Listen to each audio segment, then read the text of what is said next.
dan terutama saya ucapkan kepada Ustaz Haikal Basrahil yang telah menyempatkan untuk datang ke Ampah, dan begitu juga saya ucapkan selamat datang kepada Ustaz Febri.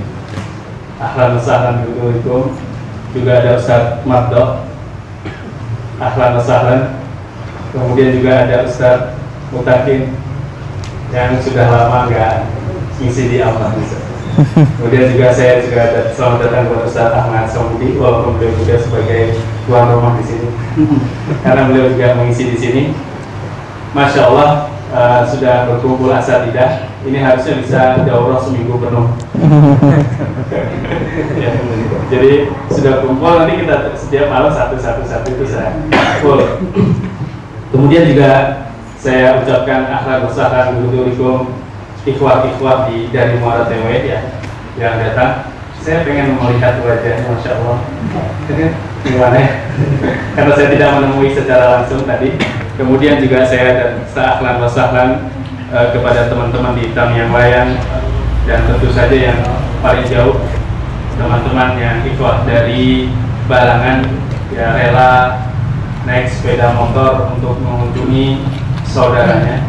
Saya teringat bahwa hadis Nabi Muhammad SAW tentang bagaimana pahala ketika seseorang mengunjungi saudaranya dan dia tidak mengunjungi kecuali untuk karena keimanan. Masya Allah, semoga Allah Subhanahu Wa Taala memberikan setiap langkah kaki antum untuk datang ke sini. Dan saya juga berterima kasih sebesar-besarnya kepada ikhwah dari Ampah yang sudah mempersiapkan, walaupun inilah yang bisa kami persiapkan dan hanya ini yang bisa kami suguhkan kepada antum semua yang datang dari jauh. Sebenarnya tidak layak, tetapi saya berharap penyambutan ini sudah bisa memberikan refleksi dari bahwa kami sangat berterima kasih dan bergembira dengan kedatangan antum semua. Kemudian tidak lupa saya mengucapkan memohon maaf sebesar-besarnya karena saya secara pribadi tidak bisa menyambut antum secara langsung, tetapi saya sangat bergembira dengan kedatangan antum. Semoga Allah Subhanahu Wa Taala mencatat ini semua sebagai amal ibadah. Kaum muslimin yang dirahmati oleh Allah Subhanahu Wa Taala, tidak banyak yang ingin saya sampaikan karena pada dasarnya kita di sini ingin untuk menuntut ilmu. Jadi saya langsung memberikan waktunya kepada Al-Ustaz Dr. Muhammad Haikal Basrahil. Kepada beliau kami persilahkan untuk memberikan ilmunya seluas-luasnya dan sebanyak-banyaknya, memberikan manfaat kepada kita semua. Pada beliau, tafadhol.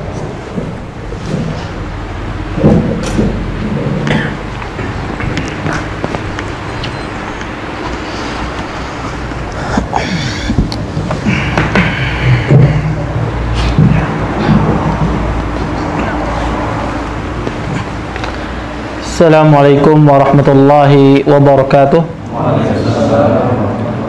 Innal hamdalillah nahmaduhu wa nasta'inuhu wa nastaghfiruh wa na'udzu billahi min shururi anfusina wa min sayyiati a'malina.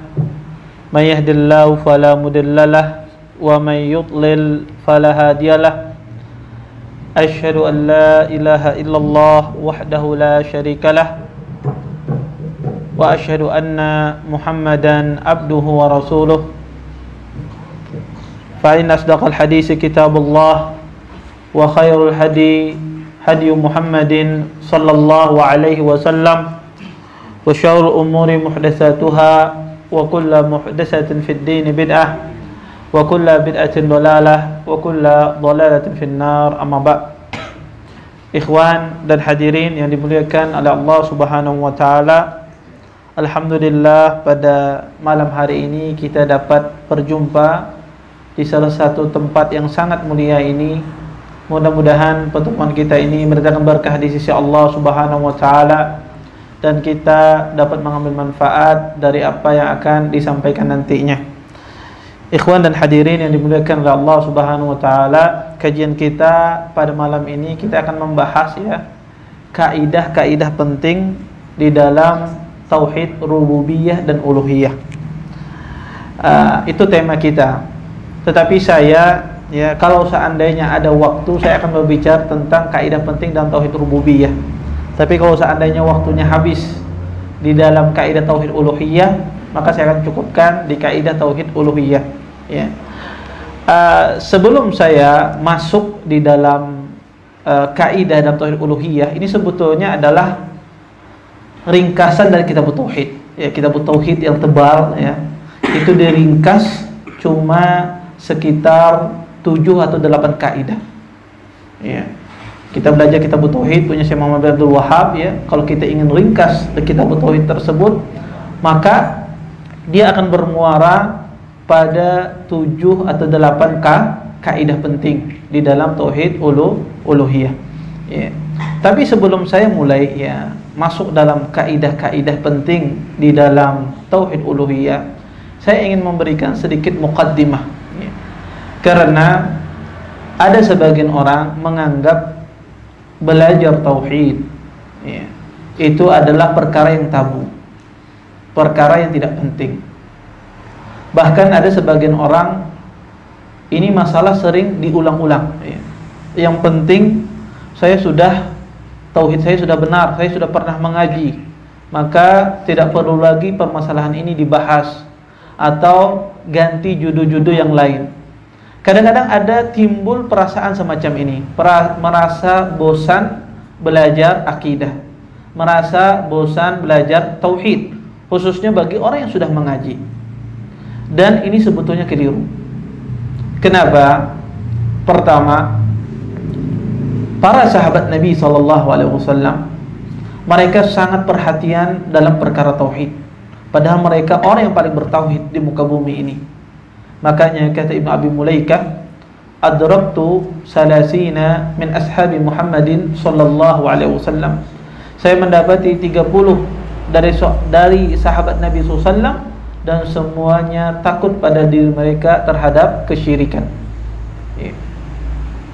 Dan sumber kebahagiaan kita di dunia ini, sumber ketenangan kita di dunia ini adalah ketika kita mewujudkan tauhid di dalam kehidupan kita.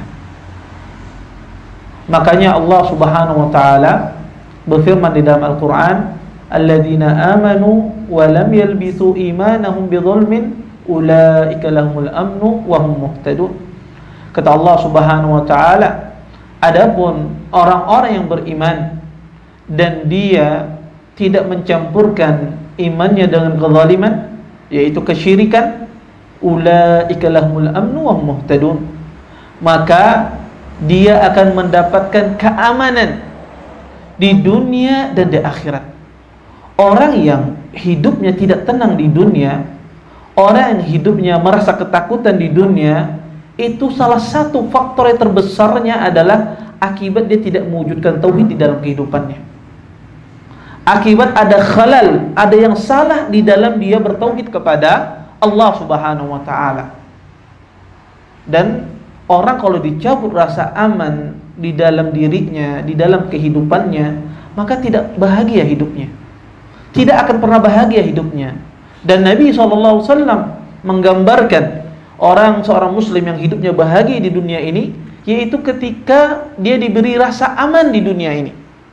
Kata Rasulullah SAW, man asbaha minkum aminan fi sirbi, mu'afan fi jasadi, wa indahu qutu yaumih, faka'annama hizat lahu dunya.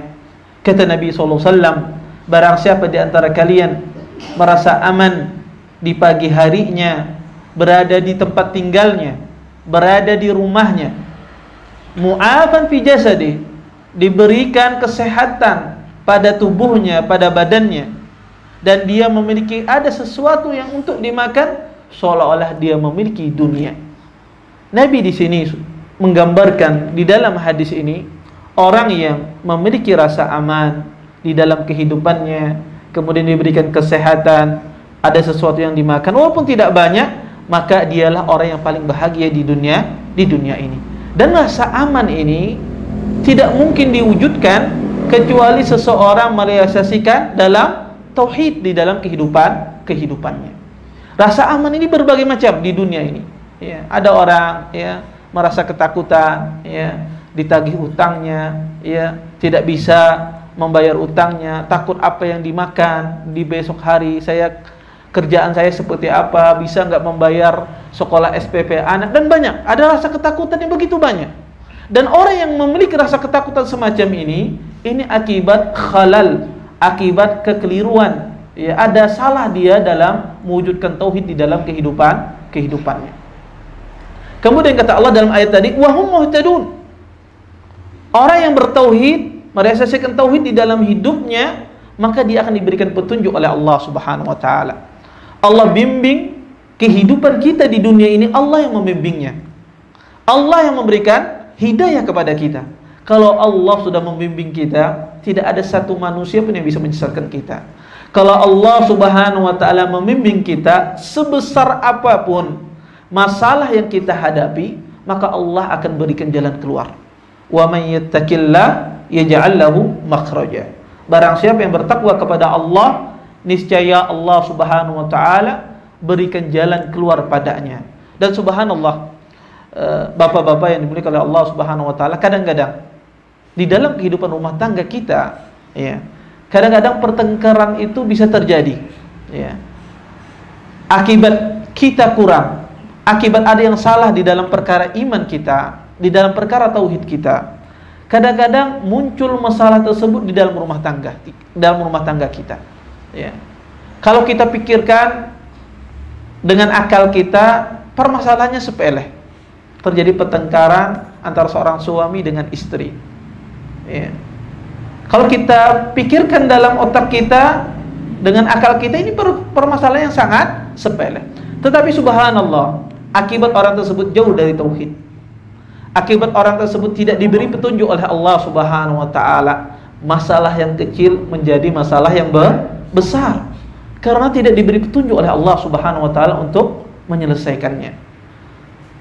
Tetapi sebaliknya, ketika seseorang berumah tangga misalnya, dia memiliki masalah besar di dalam rumah tangganya, sebesar apapun masalahnya, tapi dia bertauhid kepada Allah, dia mewujudkan tauhid di dalam kehidupannya, maka Allah Subhanahu wa taala masalah besar Allah jadikan masalah yang kecil, masalah yang berat Allah jadikan masalah yang ringan. Allah yang memberikan petunjuk bagi orang tersebut, dan Allah jadikan perkaranya ada perkara yang mudah. Maka tauhid ini sangat berefek di dalam kehidupan kita, dalam kehidupan rumah tangga, dalam mencari rezeki, dalam rasa menimbulkan keamanan dalam diri kita di dunia dan di akhir. Maka tauhid ini luar biasa. Makanya kalau antum lihat di dalam hidup antum ada banyak masalah, antum tidak bisa menyelesaikannya, ada musibah bertubi-tubi, kemudian banyak sekali masalah yang menimpa antum dan antum tidak bisa menyelesaikannya, tidak mendapatkan jalan keluar, maka itu pertanda koreksi tauhid kita. Karena di situ ada sesuatu bermasalah, masalah tauhid kita. Makanya sangat salah orang yang beranggapan bosan belajar ilmu tauhid. Taib, ini sekedar mukaddimah dari apa yang akan saya sampaikan tentang masalah kaidah di dalam tauhid rububiyah dan uluhiyah. Taib, kalau kita berbicara tauhid di dalam Al-Quran, ketika Allah berbicara tentang masalah tauhid, maka ya, ketika Allah berbicara tauhid, maka yang Allah tekankan ya adalah tauhid uluhiyah, ya. Ketika Allah menyuruh manusia untuk mentauhidkan, ya, menyuruh hambanya untuk mentauhidkannya, maka yang dimaksudkan adalah tauhid uluhiyah. Tauhid uluhiyah itu apa? Yaitu seseorang mengesahkan Allah Subhanahu wa taala, ya, dengan beribadah kepadanya. Dia memperuntukkan semua ibadah hanya untuk Allah Subhanahu wa taala. Itu tauhid uluhiyah. Dan tauhid uluhiyah ini Bapak Ibu, itu kalau kita baca di kitab-kitab itu sangat ya detail dijelaskan oleh para ulama, ya, panjang lebar, ya. Dan di sini saya berusaha menyingkat, ya, apa yang dijelaskan oleh para ulama, sehingga seseorang kalau mengetahui kaidah-kaidah semacam ini, sehingga banyak permasalahan dia kembalikan kepada kaidah ini. Karena di dalam kehidupan kita, ya, mungkin ada saja di antara kaum muslimin tidak tahu ternyata ini adalah menyelisih tauhid, ternyata ini adalah perbuatan Syirik, ya. Antum kalau kita tanya kaum muslimin yang ada di muka bumi ini, ditanya tentang masalah syirik, apa hukumnya? Semuanya sepakat, syirik adalah dosa besar. Seseorang keluar dari Islam kalau melakukan syirik besar. Semua orang sepakat. Tetapi kenyataannya, kalau kita lihat di masyarakat kita, masih ada orang melakukan kesyirikan, bahkan banyak. Apa permasalahannya? Permasalahannya cuma satu. Mereka tahu ya syirik itu haram, tapi mereka tidak paham tentang kesyirikan. Entah mereka tidak pernah belajar tentang kesyirikan itu sendiri, cuma tahu secara global, atau kadang-kadang dicontohkan dengan contoh yang keliru, sehingga pemahaman mereka tentang masalah syirik itu salah. Dan di sini saya berusaha untuk menjelaskan kaidah yang sangat penting di dalam tauhid uluhiyah.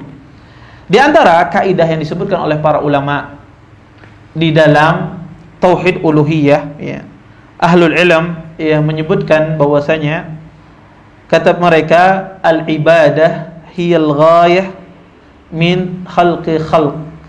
Kata mereka, sesungguhnya ibadah itu tujuan diciptakannya makhluk. Tujuan diciptakannya jin dan manusia hanya untuk beribadah kepada Allah Subhanahu wa taala. Makanya Allah Subhanahu wa taala berfirman dalam Al-Qur'an, "Wa ma khalaqtul jinna wal ins illa liya'budun." Tidaklah aku ciptakan, kata Allah, jin dan manusia kecuali hanya untuk beribadah kepada Allah Subhanahu wa taala. Dan para rasul-rasul yang Allah utus di muka bumi ini, Allah perintahkan mereka semuanya untuk menyuruh umatnya agar mereka semuanya beribadah hanya kepada Allah Subhanahu wa taala. Di antaranya perkataan Nabi Nuh alaihissalam kepada kaumnya, "Ubudullah ma lakum min ilahin ghairuh." Wahai kaumku, sembahlah Allah. Sesungguhnya tidak ada Tuhan yang berhak disembah kecuali Allah Subhanahu wa taala.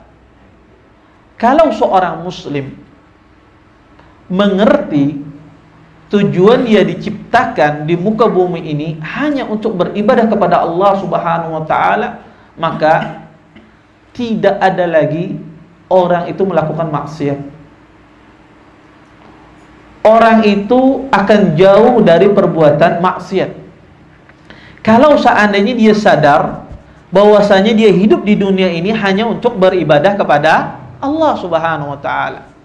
Sehingga ketika dia berbuat maksiat, mencari rezeki yang haram, mencari harta yang haram, dia ingat bahwasanya dia hidup di dunia ini bukan untuk itu.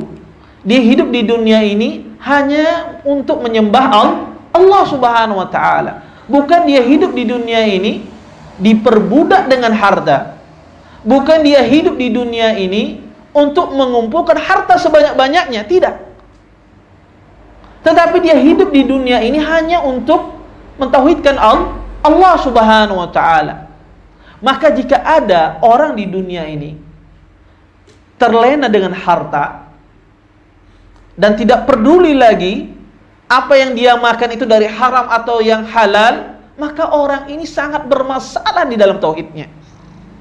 Karena dia lupa tujuan dia diciptakan di muka bumi ini. Orang semacam ini berpindah, yang asalnya dia diciptakan hanya untuk beribadah kepada Allah Subhanahu wa taala, di dalam hatinya berubah. Kecintaan dia di dunia lebih besar sehingga dia menjadi budak dunia. Makanya Rasulullah SAW mengatakan, ta'isa abdud dinar, ta'isa abdud dirham, ta'isa abdul khamisah. Kata Nabi SAW, celaka dan binasa budak dinar, celaka dan binasa budak dirham, celaka dan binasa budaknya khamisah. Kenapa? Karena mereka diperbudak oleh dunia. Kenapa mereka diperbudak dunia?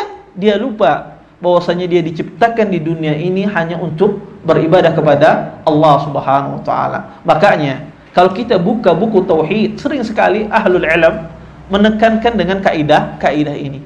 Ya, mengingatkan manusia bahwasanya kita hidup di dunia ini hanya untuk mentauhidkan Allah Subhanahu wa taala. Dengan itu kita akan lapang hidup di dunia ini. Sebesar apapun masalah yang kita hadapi, kita ingat, kita tidak untuk berhadapan dengan masalah di dunia ini. Kita di dunia ini hanya untuk mentauhidkan Allah. Kalau ada masalah kita jalani. Karena tujuan utama kita adalah mentauhidkan Allah Subhanahu wa taala. Taib. Kaidah yang kedua di dalam tauhid uluhiyah, ya.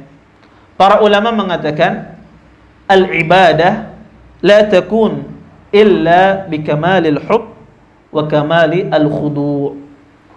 Sesungguhnya sebuah ibadah dia tidak dikatakan sebuah ibadah yang diterima oleh Allah Subhanahu wa taala sampai ibadah tersebut terdiri dari dua hal. Pertama, seorang muslim dia mencintai ibadah yang dia kerjakan. Yang kedua, dia merendahkan diri, khudu di dalam beribadah kepada Allah Subhanahu wa taala. Kalau ada seseorang beribadah dan dia melakukan ibadah tersebut tanpa ada unsur cinta terhadap ibadah tersebut, dia tidak mencintai ibadah tersebut, ya. Atau tanpa dia di situ ada unsur merendahkan dirinya di hadapan Allah Subhanahu wa taala, maka ya, ibadah tersebut ya tidak dikatakan dia beribadah kepada Allah Subhanahu wa taala. Karena kita beribadah harus didasari dengan cinta terhadap ibadah yang kita kerjakan. Dan ketika kita beribadah harus didasari dengan kerendahan, ya, di hadapan Allah Subhanahu wa taala. Tidak boleh seseorang beribadah di hadapan Allah dalam keadaan sombong. Seseorang beribadah di hadapan Allah, dia harus merasa rendah dirinya di hadapan Allah Subhanahu wa taala. Makanya Allah Subhanahu wa taala berfirman dalam Al-Qur'an, "Qul in kana aba'ukum wa abna'ukum wa ikhwanukum wa azwajukum wa ashiratukum wa amwalun iqtarabtumuha wa tijaratun takhshawna kasadaha wa masakin tardawnaha ahabba ilaikum minallahi wa rasulih wa jihadin fi sabilih." Kata Allah Subhanahu wa taala, katakanlah, sesungguhnya bapak-bapak kalian, anak-anak kalian, dan saudara-saudara kalian, dan istri-istri kalian, ya, dan keluarga-keluarga kalian, dan harta-harta yang kalian usahakan, ya, dan perdagangan yang kalian takut untuk bangkrut dari perdagangan tersebut, dan tempat tinggal yang kalian cintai, yang kalian sukai, ahabba ilaikum, itu lebih kalian cintai, ya, daripada Allah dan Rasulnya. Ya. Di sini, ya, di dalam ayat ini Allah Subhanahu wa taala menegur, ya, seseorang yang mendahulukan, ya, kecintaan dia, ya, kecintaan dia terhadap harta, ya, sehingga melalaikan dia dari beribadah kepada Allah Subhanahu wa taala, sehingga dia meninggalkan ibadah tersebut. Akibat apa? Dia tinggalkan ibadah tersebut karena dia tidak mencintainya. Dan dia lebih mencintai harta bendanya. Maka para ulama mengatakan sebuah ibadah itu tidak mungkin dikatakan dia ibadah kecuali ada pada diri manusia tersebut dia cinta terhadap ibadah yang dia kerjakan, dan di satu sisi dia merendahkan dirinya di hadapan Allah Subhanahu wa taala. Kemudian kaidah yang ketiga di dalam tauhid uluhiyah, ya, para ulama mengatakan, ya, la tuqbalul ibadah illa bil ikhlas wal mutaba'ah. Sesungguhnya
kadang-kadang sifat ikhlas ini ya, kalau tidak sering diingatkan itu akan hilang ya.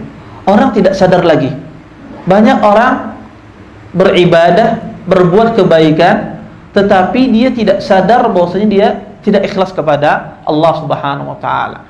Dan ikhlas ini penting ya, selalu diingatkan ya. Dan ikhlas ini memiliki athar yang luar biasa. Ya, memiliki athar yang luar biasa. Ya.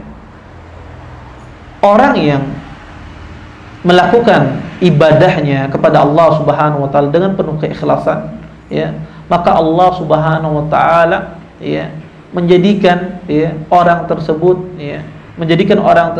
ya, diingat manusia ya, perbuatannya kekal ya, walaupun dia tidak minta pujian, dia akan dipuji oleh manusia.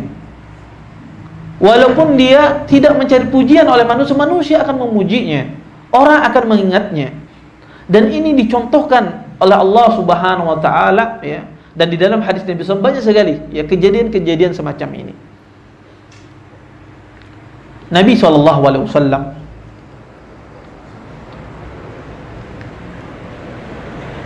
kenapa ya Nabi SAW perkataan beliau, hadis-hadis beliau itu terjaga sampai zaman sekarang. Padahal Rasulullah SAW itu beliau melarang para sahabat menulis hadis. Kata Nabi SAW, la taktubu anni ghairul Quran. Janganlah kalian menulis kecuali Al-Quran dariku. Nabi melarang sahabat menulis apa? Hadis. Dilarang oleh Nabi SAW. Ya, pada awal-awal Islam dilarang oleh Nabi SAW agar tidak bercampur hadis Nabi SAW dengan Al-Quran. Pertanyaannya, kenapa hadis Nabi SAW terjaga sampai sekarang? Ya, bahkan kata Abdullah bin Mubarak, kalau ada orang memasukkan hadis Nabi SAW di bawah lautan, di malam gelap gulita, ya, di malam hari, maka subuhnya orang-orang akan mengatakan si fulan telah mendustakan hadis Nabi SAW. Pertanyaannya, kenapa hadis Nabi SAW terjaga sampai sekarang?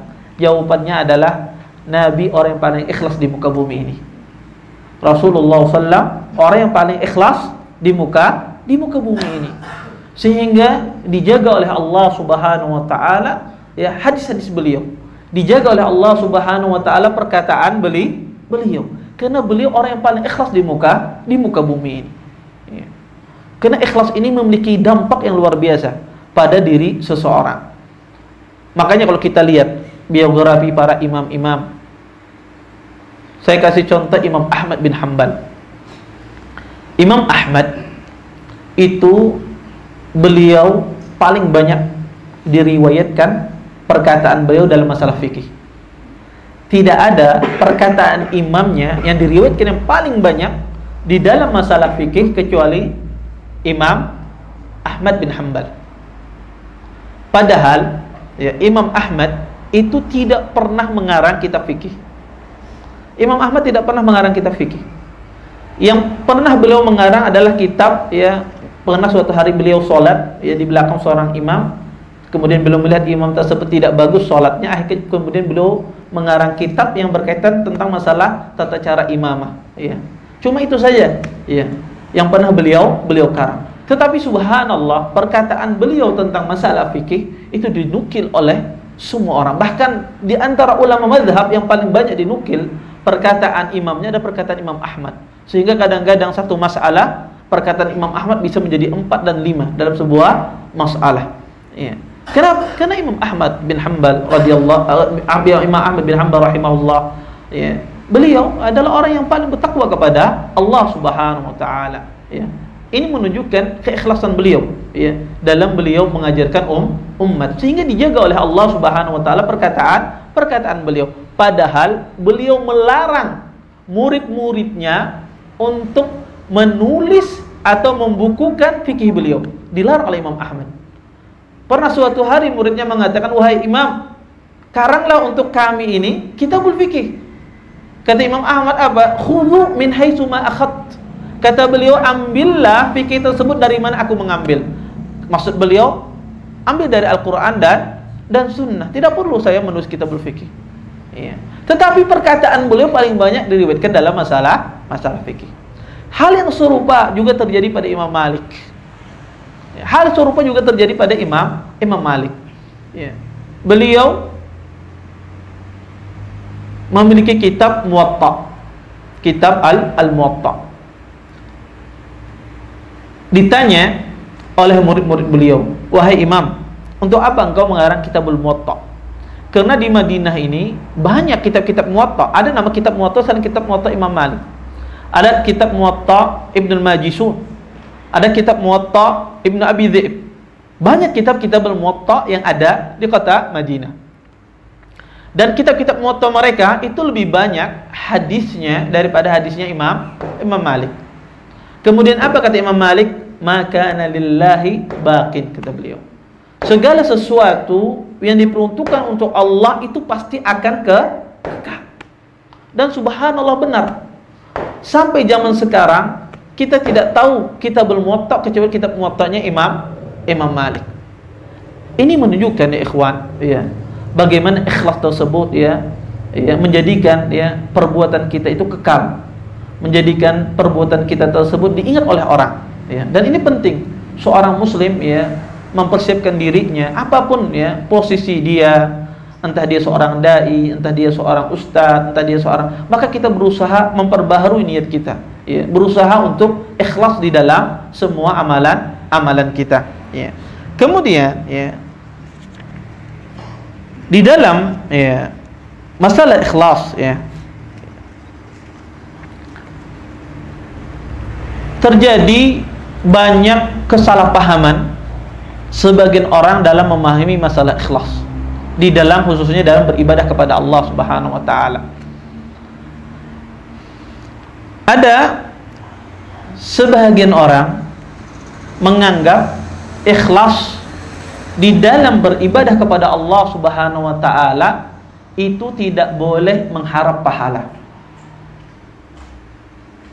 Ikhlas dalam beribadah kepada Allah Subhanahu wa taala tidak boleh lantaran karena takut diazab di neraka. Sehingga ada sebagian orang salah paham tentang masalah ikhlas. Dia mengatakan jika seandainya Anda beribadah kepada Allah mengharapkan pahala, maka Anda tidak ikhlas. Jika seandainya Anda beribadah kepada Allah Subhanahu wa taala karena takut dengan neraka, maka Anda tidak ikhlas dalam beribadah kepada Allah Subhanahu wa taala. Ini pemahaman yang batil. Ini pemahaman yang menyimpang. Kenapa? Karena Allah Subhanahu wa taala menyuruh kita agar beribadah kepadanya untuk mengharapkan surga yang ada di Allah Subhanahu wa taala. Dan Allah yang memerintahkan kita agar kita takut dengan nerakanya Allah Subhanahu wa taala. Sehingga ketika seorang beribadah mengharapkan surganya Allah, itu bagian dari ibadah. Itu bagian dari ikhlas beribadah kepada Allah Subhanahu wa taala. Orang beribadah mengharap surga itu adalah ibadah. Orang beribadah karena takut dengan neraka itu adalah ibadah. Makanya Allah katakan dalam Al-Qur'an ya, kata Allah Subhanahu wa taala wad'uhu khaufan wa tama'a. Kata Allah Subhanahu wa taala, memintalah engkau ya kepada Allah dengan penuh apa? Ketakutan, takut dari azabnya, wa tama'an, dan berharap ya masuk surganya Allah Subhanahu wa taala. Sehingga keliru orang yang memahami kalau beribadah di situ ada unsur mengharap pahala dari Allah, berarti tidak ikhlas. Kalau di situ beribadah ada unsur rasa takut dengan neraka, berarti ini tidak ikhlas. Ini salah. Bahkan itu bagian dari sebuah keikhlasan beribadah kepada Allah Subhanahu wa taala. Kemudian sebagian orang kadang-kadang juga keliru dalam masalah ikhlas ini, dalam masalah ikhlas dalam ibadah ini. Sebagian orang kadang-kadang menganggap ketika seorang beribadah kepada Allah Subhanahu wa taala, kemudian di situ dia mendapatkan faedah dunia. Mendapatkan faedah dunia. Dikatakan tidak boleh. Sehingga dikatakan ibadah Anda tidak ikhlas. Ya, ibadah Anda tidak ikhlas. Ya. Contoh misalnya, orang datang ke kajian di sini. Ya, kebetulan Sidin jual buku, ya. Sidin niatnya apa? Datang kajian, ingin belajar. Nanti pas tuntung kajian sambil ibu jual buku mampar di sana, ya. Atau jual madu misalnya di luar sana, ya. Ketika apa? Selesai kajian, dia ingin dapat apa? Ilmu, di satu sisi juga dia dapat apa? Faedah dunia. Datang ikhwan, antum ini tidak ikhlas, ya. Antum ini tidak ikhlas. Antum datang sini hanya berdagang aja. Nah, memanfaatkan apa? Kajian, ya, untuk mencari dunia. Ini keliru. Ya. Seseorang kalau dia beribadah, ya, tujuan ibadahnya karena Allah Subhanahu wa taala secara aslan. Kemudian dunia itu sebagai pengikut saja. Tapi tujuan asalnya apa? Dia apa? Kajian. Dunia itu sebagai pengikut, maka ini tidak ada masalah.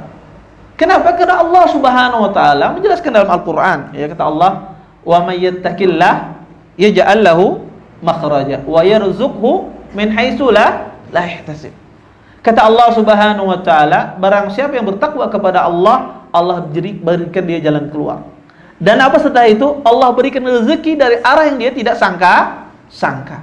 Rezeki ini datang, ya, akibat ketakwaan, dan rezeki ini adalah faedah dunia. Selama faedah dunia itu dalam hatinya sebagai pengikut saja, bukan tujuan utamanya, ya. Tujuan utamanya adalah belajar, tujuan utamanya adalah menuntut ilmu. Kemudian di sela-sela itu dia mendapatkan faedah dunia, maka ini tidak mengapa, ya. Dan ini tidak dikatakan orang tersebut tidak ikhlas. Tidak dikatakan orang tersebut, ya, beramal karena dunia. Tapi berbeda. Kalau seandainya tujuannya di sini hanya untuk mencari dunia, hatinya penuh dengan mencari dunia, tidak sama sekali di hatinya untuk menuntut ilmu. Menuntut ilmu itu cuma pura-pura saja, ya. Pura-pura saja, maka di sini dia diancam. Di sini dia diancam oleh Allah Subhanahu wa taala dalam Al-Qur'an. Kata Allah, "Man kana yuridul hayatad dunya wa zinataha nuwaffi ilaihim a'malahum fiha wa hum fiha la yubkhasun." Kata Allah Subhanahu wa taala, barang siapa yang menginginkan kehidupan dunia dan perhiasannya, akan kami penuhi semuanya, dan tidak sama sekali mereka tidak akan dikurangi, ya. Tetapi kata Allah, ulaikal ladzina laisa lahum fil akhirati illa an-nar. Dan mereka di akhirat, ya, tidak ada dapat bagian kecuali neraka. Ya. Maka ini tidak boleh. Kalau seandainya niatnya secara asal bukan mencari tujuannya karena Allah, tapi tujuannya dunia, ya, maka ini yang dilarang. Tetapi kalau seandainya asalnya dia mencari, ingin beribadah, ingin menuntut ilmu, kemudian di sela-sela itu dia mendapatkan faedah dunia, maka tidak mengapa, ya. Semacam orang misalnya dia berhaji, ya. Dia naik ibadah haji. Kebetulan si ini bisi batu, ya, atau berjual batu atau berjual garuk misalnya, ya, gaharu, ya. Kebetulan, ya, ke Mekah bawa gaharu, ya. Tujuannya apa? Dia beribadah, ingin ibadah haji. Tetapi di sela ibadah hajinya apa? Ingin ngambil faedah dunia, maka tidak ada masalah, ya. Tidak ada masalah. Dan ini tidak mengganggu keikhlasan seseorang. Kemudian, ya, permasalahan, ya, yang sering, ya, yang dikatakan, ya, kata sebagian orang yang tidak ikhlas, ya, adalah seseorang semangat beribadah, ya, akibatnya, ya, melihat orang lain beribadah. Orang ini dia semangat beribadah akibat dia berkumpul atau melihat teman-temannya beribadah. Yang asalnya orang ini pengoler, malas beribadah, ya, lihat, ya, di masjid sini banyak anak-anak muda misalnya, ya, berkawan sama mereka, akhirnya dia pun juga ibadahnya rajin akibat teman-temannya rajin ibadah. Maka apakah orang semacam ini ikhlas atau tidak ikhlas? Maka kata para ulama, orang semacam ini bisa dikatakan dia adalah orang yang ikhlas dalam beribadah kepada Allah Subhanahu wa taala. Karena bisa jadi, ya, dia beribadah tersebut, ya, dia menjadi semangat beribadah tersebut bukan karena dia ingin dipuji oleh manusia, tetapi karena lingkungan tersebut yang menjadikan dia semangat beribadah. Sehingga kadang-kadang keliru orang mengatakan orang semacam ini apa, atau sebagian orang beranggap ini tidak ikhlas ya, akibat dia beribadah ketika orang-orang lain beribadah. Kemudian juga ya, di antara masalah yang sering disebutkan oleh para ulama ya, yang berkaitan dengan masalah keikhlasan adalah permasalahan seseorang yang dipuji oleh manusia ketika dia beribadah. Ya, setelah diibadah dipuji oleh manusia, kemudian dia merasa senang terhadap pujian manusia tersebut. Ya. Antum misalnya datang kajian, ya, kemudian ya, ketika antum balik ke rumah antum ada mertua antum. Ya, datang dari mana antum? Ulun datang dari kajian. Masya Allah, ini emang mertua menantu idamanku ini. Akhirnya antum apa? Senang hati antum, ya. Ya, besok lagi Anda ikut kajian misalnya, ya. Maka tidak ada masalah, ya. Dan ini tidak dikatakan apa? Orang tersebut apa? Riya. Ya. Selama dia tidak menginginkan pujian tersebut. Ya. Pujian itu datang begitu saja dan dia tidak menginginkannya. Ya, maka yang tidak dikatakan riya. Sebagaimana disebutkan oleh Nabi SAW di dalam sebuah hadisnya, hadis Abi Dzar, ya. Kata Abi Dzar, ya, qila li Rasulillah sallallahu alaihi wasallam ara'aita ar-rajul ya'malu al-amal min al-khair wa yahmaduhu an-nas alayhi faqala tilka ajilu bushra al-mu'min. Kata Abu Dzar, wahai Rasulullah, bagaimana menurutmu ada seorang laki-laki dia beramal dengan sebuah amalan dari kebaikan, kemudian dia dipuji oleh manusia. Dipuji oleh manusia. Kemudian kata Nabi SAW, maka itu adalah berita gembira ya, yang Allah segerakan kepada orang mukmin tersebut. Maka ini tidak dikatakan orang tersebut menjadi riya selama dia tidak menginginkan pujian tersebut.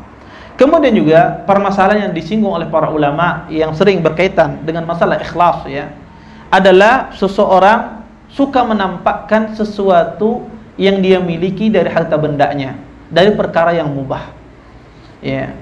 Seperti orang yang suka misalnya memakai baju yang bagus ya, memakai perhiasan, laki-laki jam tangan dan semisalnya.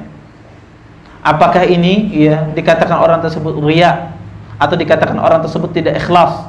Ya. Maka ini ya tidak bisa dikatakan demikian. Karena orang yang menampakkan dari perkara yang mubah ini tidak dilarang. Orang yang suka memakai sesuatu yang bagus ini juga tidak dilarang selama tidak berlebihan ya. Karena Nabi SAW ya pernah ditanya, wahai Rasulullah ya, ada seseorang, kata Abdullah Mas'ud, suka pakaiannya bagus ya, suka ya sendalnya bagus ya, apakah itu bagian dari sebuah kesombongan ya? Kemudian kata Nabi SAW, sesungguhnya Allah itu indah dan suka keindahan, dan kesombongan itu adalah seseorang membatalkan al-haq dan merendahkan manusia. Sehingga orang yang menampakkan dari harta bendanya, dari sesuatu yang baik atau dari sesuatu yang berharga yang dia miliki, dia tampakkan, dia pakai, dia gunakan, maka itu tidak dikatakan orang tersebut tidak ikhlas dia, atau tidak dikatakan orang tersebut dia adalah orang yang sombong ya. Dan itu hal sesuatu yang diperbolehkan di dalam Islam. Maka ini masalah-masalah ya yang sering disebutkan oleh para ulama di dalam masalah at-tauhid ya, khususnya berkaitan dengan perkara keikhlasan ya, tentang masalah ya seseorang beramal kena akibat dunia, seseorang ya beramal ya akibat dipuji oleh orang, seseorang beramal ya akibat dia melihat lingkungannya bagus ya, sehingga dia semangat beribadah karena dia melihat orangnya bagus sehingga dia semangat beribadah ya. Jangankan itu ya, ustadz saja kadang-kadang ya, kalau di depannya ini suka menulis semangat ustadznya ya, kalau di depannya ini tidur lemas ustadznya ya. Kenapa? Karena mad'u itu tergantung ya, mad'u itu mempengaruhi ustadz ya, psikologi ustadz ya. Antum coba ya, antum taruh di depan ustadz tuh 5 orang tidur semua, ustadznya pasti lemas ya. Ya. Tapi kalau antum taruh di depan antum itu orang yang suka nyatet, semangat ustadznya menyampaikan. Ya, maka itu trik ya, nanti penitia kajian ya, taruh yang rajin-rajin di depan ya. Ya, sehingga semangat ustadznya menyampaikan. Ya. Taib. Maka ini adalah masalah-masalah yang disebutkan oleh para ulama tentang masalah keikhlasan. Taib. Kaidah yang keempat, ya, di antara kaidah yang sangat penting di dalam masalah tauhid uluhiyah adalah kata ahlul ilm, man da'a ghairullah bi syai'in la yaqdiru alaihi illallah faqad asyrak. Ya. Barang siapa menyeru kepada selain Allah, ya, meminta kepada selain Allah terhadap sesuatu yang tidak mampu melakukannya kecuali Allah, maka itu adalah sebuah kesyirikan, dan itu adalah syirik besar, dan itu adalah syirik besar. Ya. Kenapa dia syirik besar? Karena seseorang meminta, ya, menyeru, ya, itu ada sebuah ibadah. Ketika ibadah itu dipalingkan kepada Allah, dipalingkan kepada selain Allah, maka itu adalah sebuah syirik besar. Allah berfirman dalam Al-Quran, kata Allah, wa qala rabbukum ud'uni astajib lakum. Kata Allah Subhanahu wa taala, ya, dan katakanlah, ya, berdoalah kalian kepada Tuhan kalian, ya, niscaya Allah Subhanahu wa taala akan mengabulkan doa kalian. Orang yang meminta tolong kepada manusia, baik itu manusianya masih hidup ataukah manusianya sudah meninggal, sedangkan dia tidak mampu untuk melakukannya, dan itu hanya bisa dilakukan oleh Allah Subhanahu wa taala, ketika dia meminta kepada orang tersebut, maka ini ada sebuah kesyirikan. Contoh seperti apa, Ustaz? Contoh misalnya, ada seseorang, Anda berkata kepada orang ini, ya, kemudian turun hujan. Nah, hujan turun, tolong Bang, antum berhentikan hujan ini misalnya. Dia meminta kepada manusia, sedangkan dia tidak mampu untuk melakukannya. Maka ini adalah syirik besar. Walaupun orang itu masih hidup. Atau seseorang meminta kepada orang yang sudah meninggal, dan dia tidak mungkin dia melakukannya kecuali Allah Subhanahu wa taala. Maka itu adalah syirik besar apa saja. Ya, permasalahan apa saja. Sebuah perbuatan diminta kepada orang dan itu tidak mungkin bisa melakukannya kecuali Allah Subhanahu wa taala, maka itu adalah syirik besar. Contoh misalnya, seseorang, ya, meminta kepada orang lain, ya, tolong, ya, sembuhkan anak saya. Ya. Padahal yang menyembuhkan hanyalah Allah Subhanahu wa taala. Ketika dia meyakini orang ini bisa menyembuhkan, maka ini syirik besar. Tetapi ketika dia meyakini orang itu sebagai sebab, ya, datangnya kesembuhan, maka ini yang dianjurkan. Ya, jika seandainya orang tersebut adalah orang yang ahli dalam bidangnya. Ya. Maka apa saja, segala sesuatu yang diminta kepada manusia, baik dia masih hidup atau dia sudah meninggal, dan itu merupakan khususan Allah, maka itu adalah syirik besar. Kemudian yang kelima,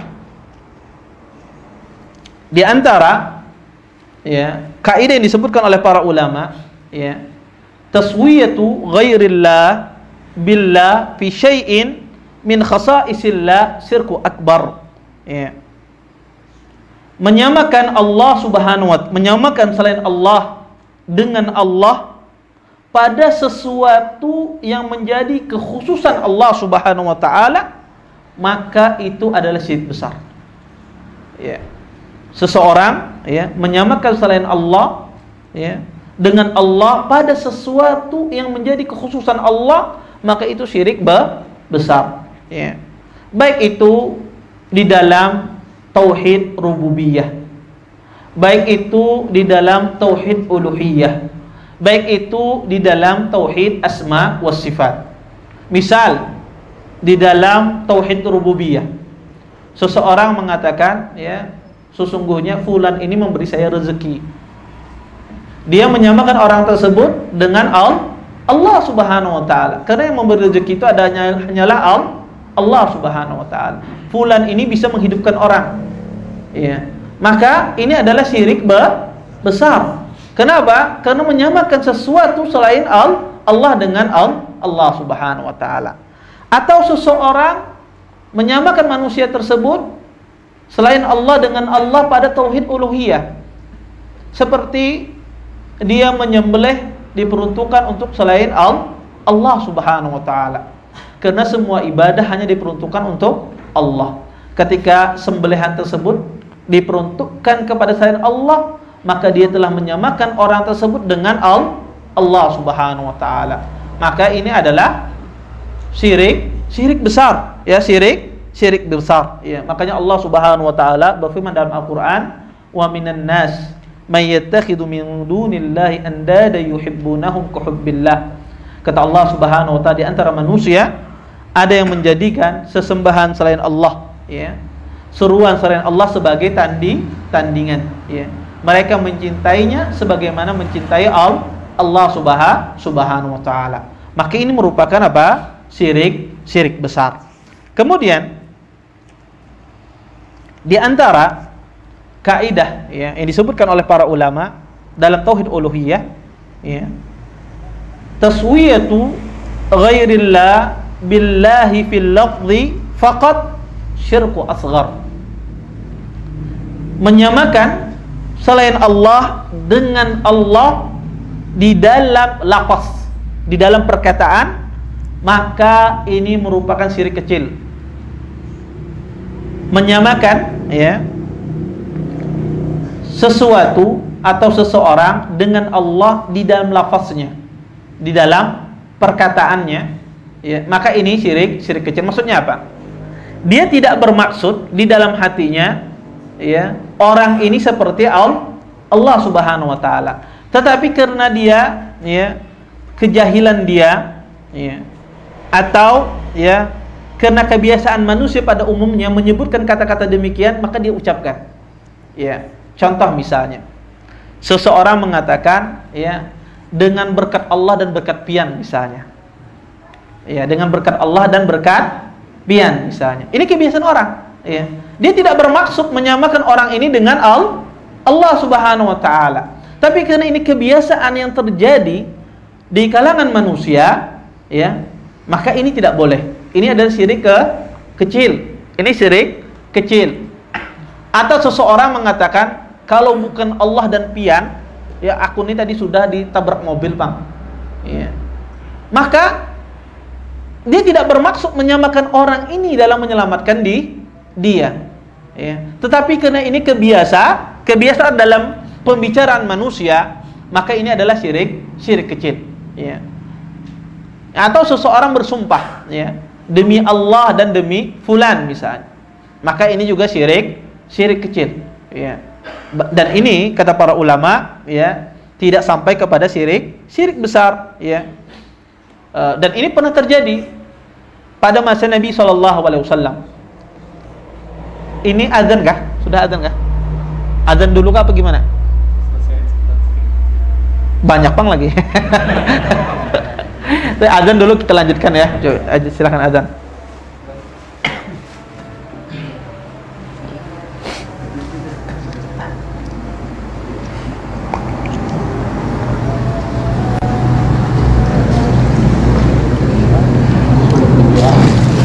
Oh, ya.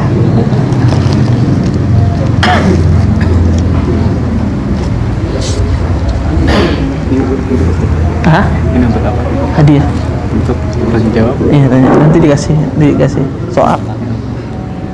Jadi nggak usah ada pertanyaan, tapi langsung. Ada pertanyaan. Allahu Akbar, Allahu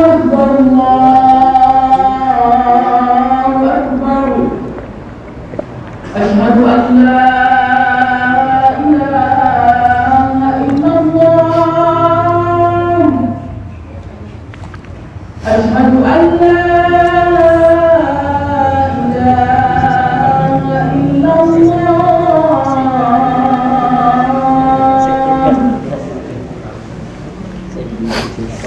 أشهد أن محمدًا رسول الله.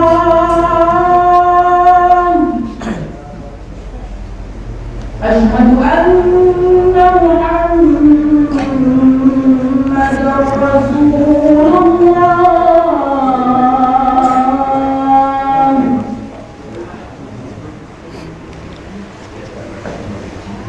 حي على الصلاة.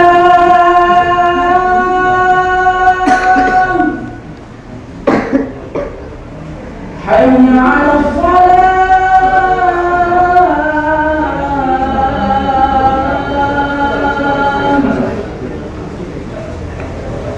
حي على الفلاح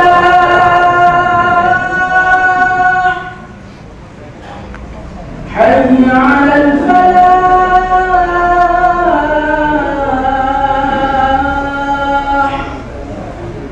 الله أكبر الله أكبر لا إله إلا الله.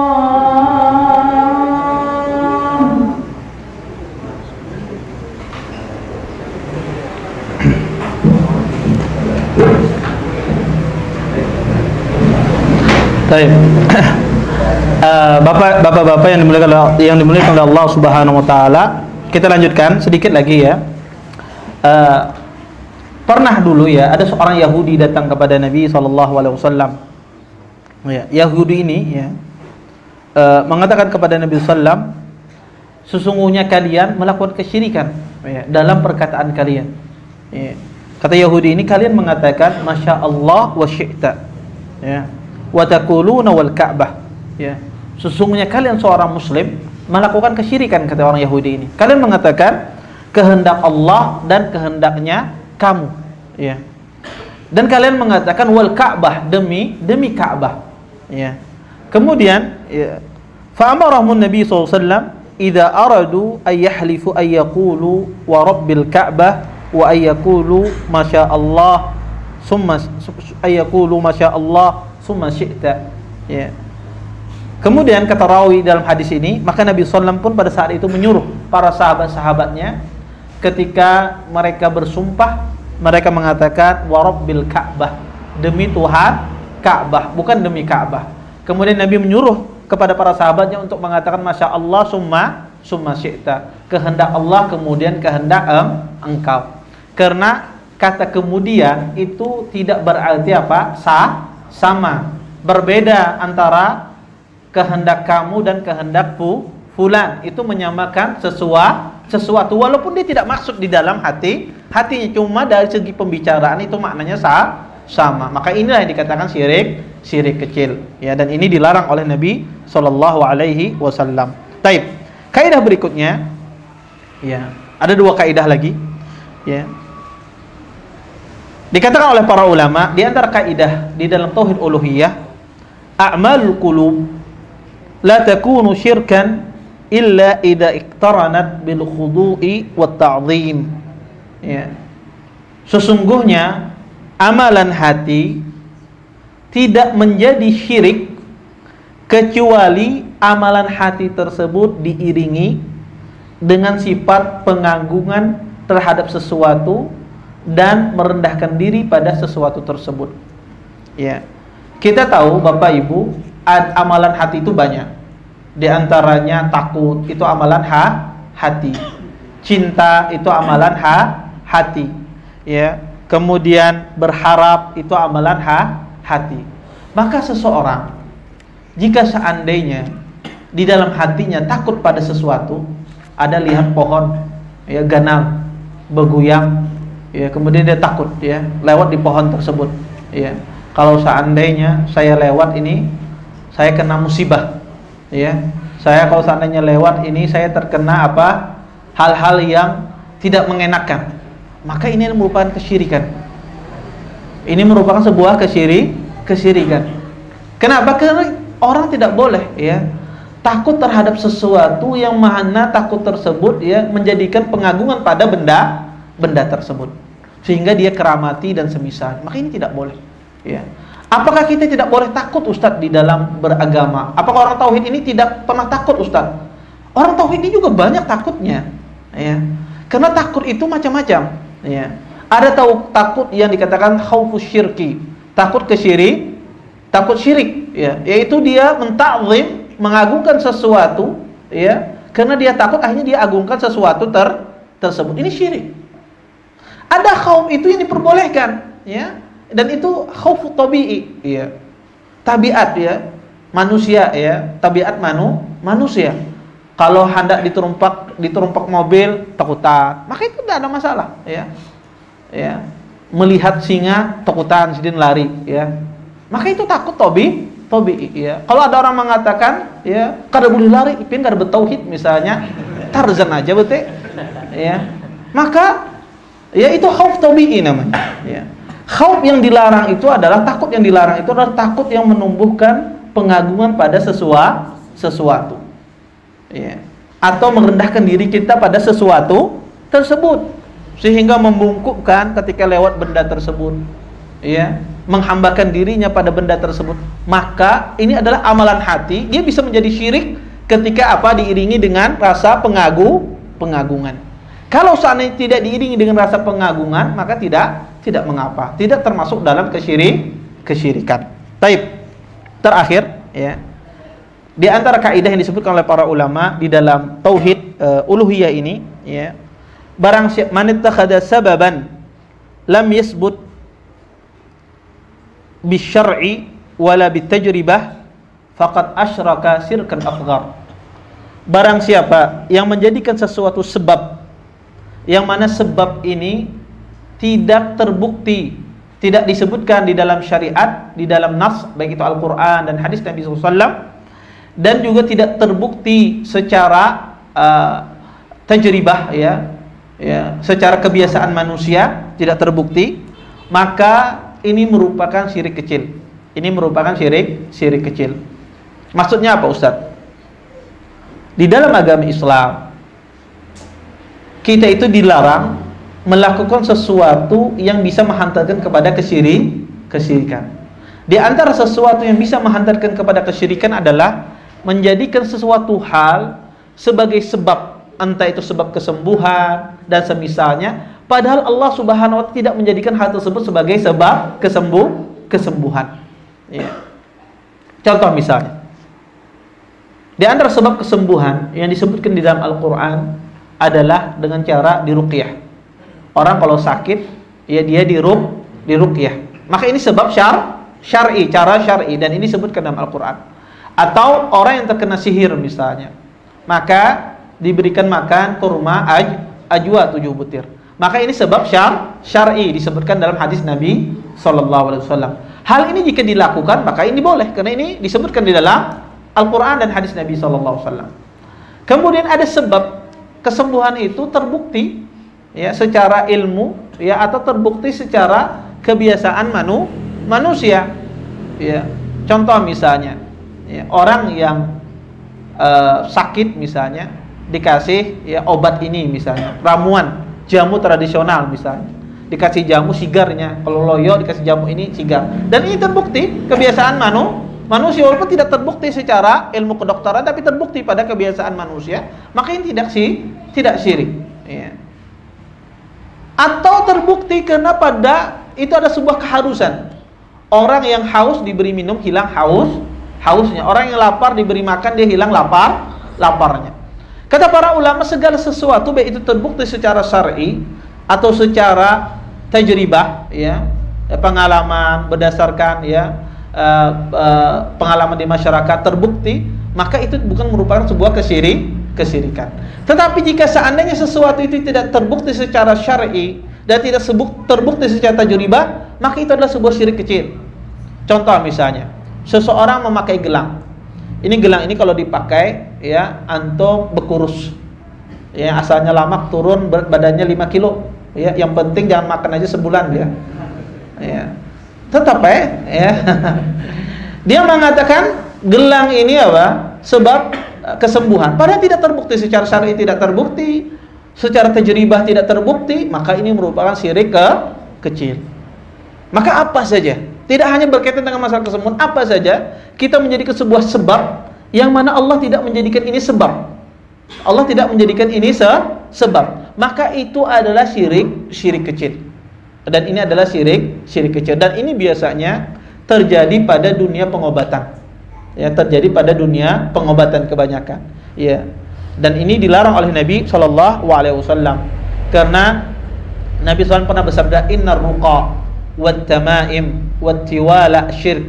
Kata Nabi SAW, sesungguhnya ruqa, ya, kalung-kalung yang dikalungkan pada anak-anak sebagai jimat, penangkal mudarat, ya, Wat tamaim dan jimat-jimat, wat tiwala dan pelet kata Nabi SAW merupakan kesyirikan. Kenapa dikatakan oleh Nabi ini syirik? Karena hal-hal ini tidak terbukti secara syar'i dan tidak terbukti secara tajribah, dan ini bisa mengantarkan kepada syirik besar. Makanya diharamkan di dalam Islam.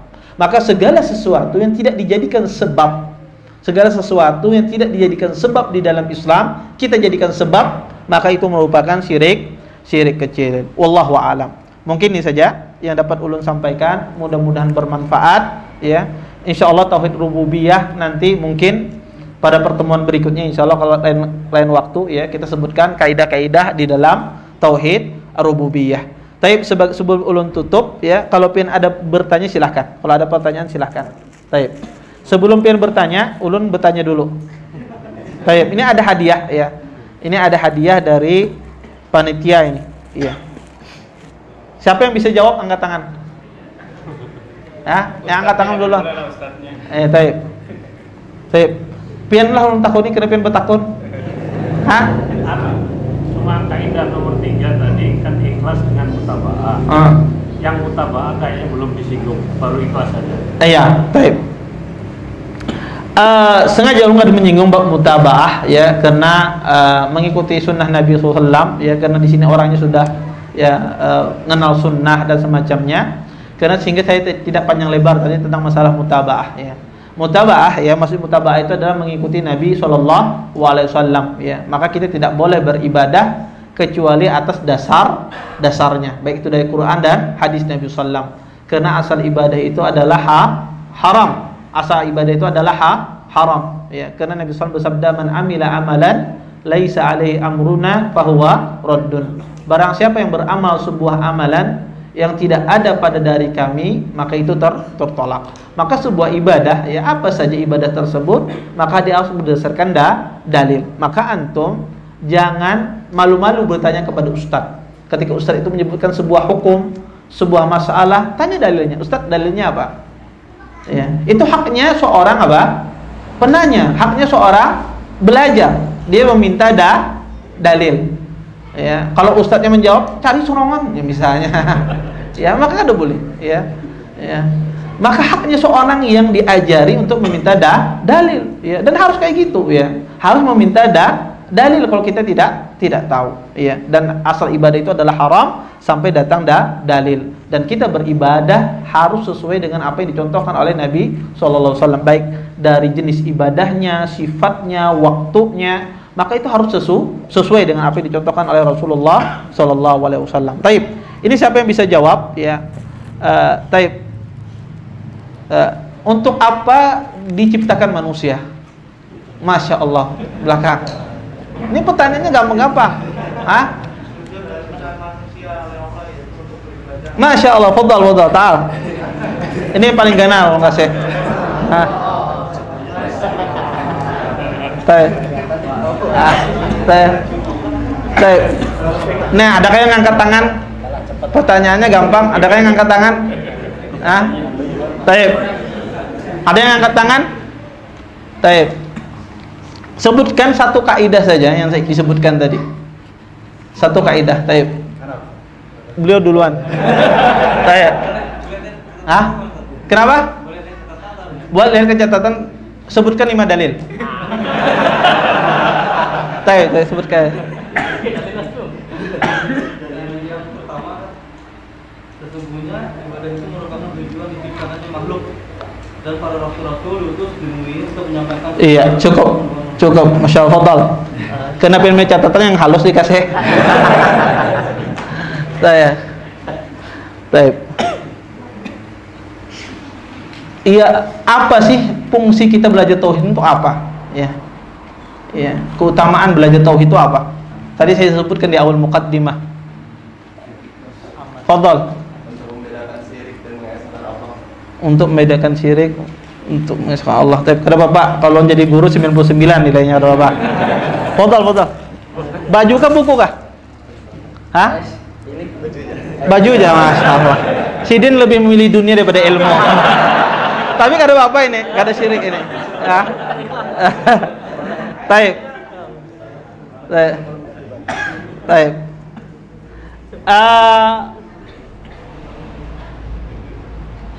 Di antara ya keutamaan orang bertauhid ya, dia ya diberikan keamanan, ya diberikan keamanan di dunia dan di akhirat. Dalilnya apa? Siapa yang hafal? Oh, kan boleh yang sudah. Kecuali nggak ada dapat berataan. Taib. Apa dalilnya? Taib.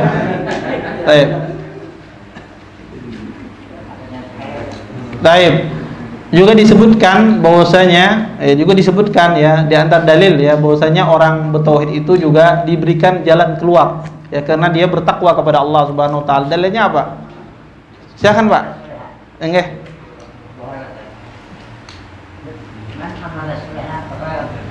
Man amila Tadi Bapak ulun bujurakan. Nggih, Bapak silakan.